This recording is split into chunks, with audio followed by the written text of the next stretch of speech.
Hello, hello, hello. Today's January 26th. I am sweaty from cardio, but I'll get to that later. Early this morning, my friend texted me. He hadn't responded in a few days, which is completely fine. But he texted me like earlier this week. He actually almost hit me while I was on the road, and he was on the road while we were driving our cars. I'm a robot, okay? But like supposedly, I'm not really sure what went down. I'll have to talk to him, but I was making a turn and supposedly like I guess the oncoming traffic, the car didn't see me, or I'm not entirely sure, but someone swerved, which caused him to swerve, and like he almost hit me, and I didn't know. Like I was probably completely oblivious, just like bumping the music and not even paying attention to what's behind me. Call me a bad driver. I know I'm not. I'm not the greatest. But yeah, it just kind of left me wondering. Pretty cliche, but like, how many times are you close to death without knowing it? How many times a day, even? Is it a couple a day? Or how many times a year? Tens? Dozens? Hundreds? Hundreds might be a little dramatic, but you get the point. Like, if my friend didn't tell me, I wouldn't have even known. And like, I don't know, it's just how many instances are there like that? It obviously does make you more grateful. Like, this is a pretty common cliche. Like, what did I write down? Each day could be your last. That's a very biblical thing. I do feel as if that can be used to manipulate someone within a religious context. Like, each day can be your last, so make sure you're living for God. Make sure you're doing the things God wants you to do. But it doesn't have to be that. It can just be like, each day can be your last. You should probably be grateful for life. It could be gone just, in the blink of an eye. I would snap, but I don't know how to snap. But I did want to talk about this in a different light. It makes life more absurd, doesn't it? Knowing that, like, you can be a few seconds away from death, you can be a few inches away from death, and so on. Whichever measurement you'd like to use, distance or time, or, if you want to take it to the extreme, like, no, we don't need to go there. It makes life absurd.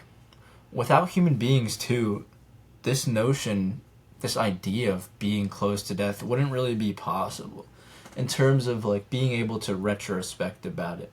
Being conscious of the fact that, your time here on this earth would be over for all we know, in an epistemic way. But, like, think about, like, cats or dogs. Like, they can register when there's danger, but for what us humans are able to, observe, we don't think, at least, that cats or dogs can, like, after the close call to death, we don't believe that cats or dogs, like, are like, phew, that was close.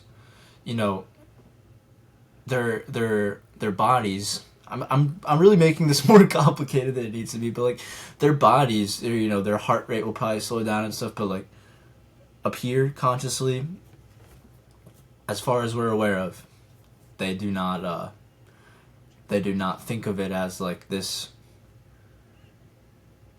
crazy event, for lack of a better word, and it just, what else is there to do? That's the question that I wrote down last night when I was writing. What else is there to do except for live authentically? We can have discussions about what it means, but life is absurd. We live in this world, and I like the Sartre quote, "We are condemned to be free." Like, an instance like that just makes you want to, live authentically. I'm not sure. If you feel like events like these make you feel different, let me know. Like, I don't know, that's just the way I respond to it. Maybe it's because I have somewhat of a religious background. Maybe, it's because I do take philosophy classes. I don't know. But it was definitely very interesting to hear that this morning, that, at the least, there probably would have been a pretty crazy car accident. People would have gotten hurt. I would have been involved. My friend would have been involved. But, you know, it happened a few seconds for that not to go the bad way. That was very, I was stumbling throughout that, but you get what I mean. I'm currently watching soccer.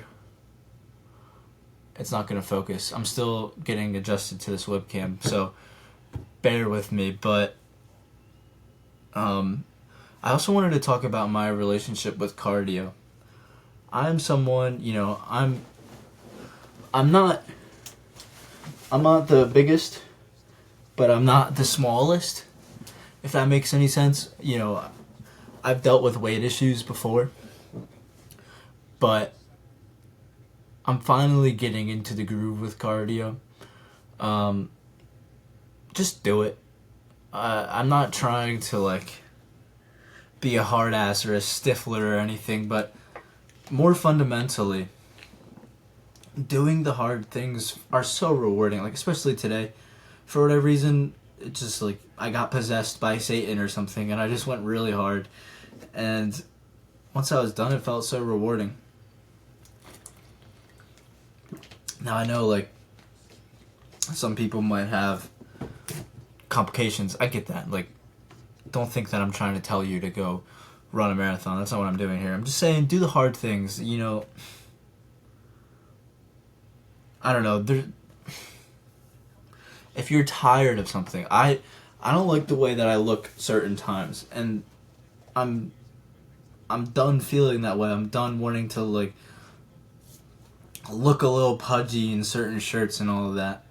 And we can have conversations about, like, society and, you know, that in the philosophical context, but overall, like, this is in my control. What this looks like is within my control to a certain extent.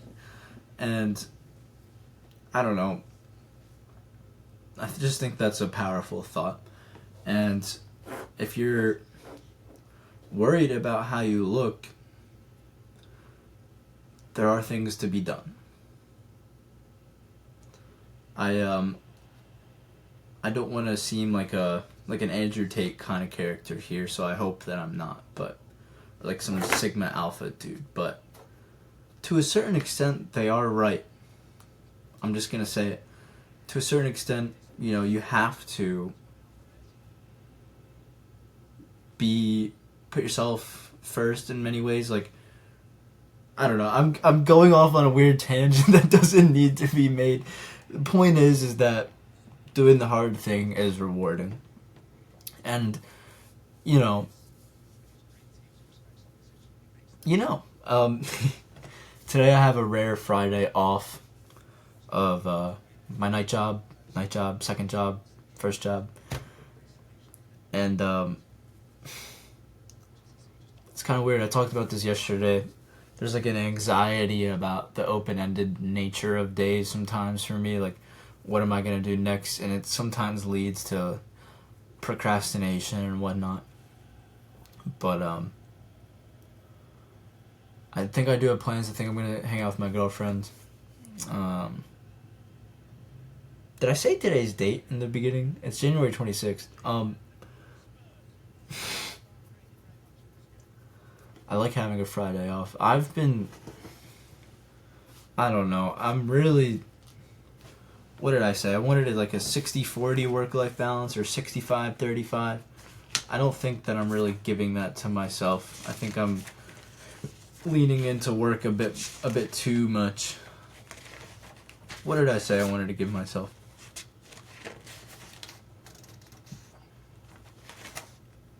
$65-35. I don't know. It's obviously hard to keep track of that in such a way, but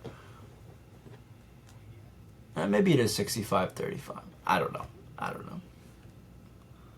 I've just been tired. I want to make another video. So if you've made it to this point, maybe you could help me out. Give me some tips for, like, your creative process. You know, no matter what it is, like, how do you get in the mood of creating? Because a lot of my ideas kind of just hit me. And It's not that I necessarily like formulate the ideas. So that would be very, very. I would appreciate it a lot if you could do that for me. You don't have to be like a writer or a musician, or just tell me like how do you get creative. I don't know. This game looks pretty juicy, so I'm gonna leave it there. And yeah, happy Friday. Have a good weekend. Be safe and peace and love.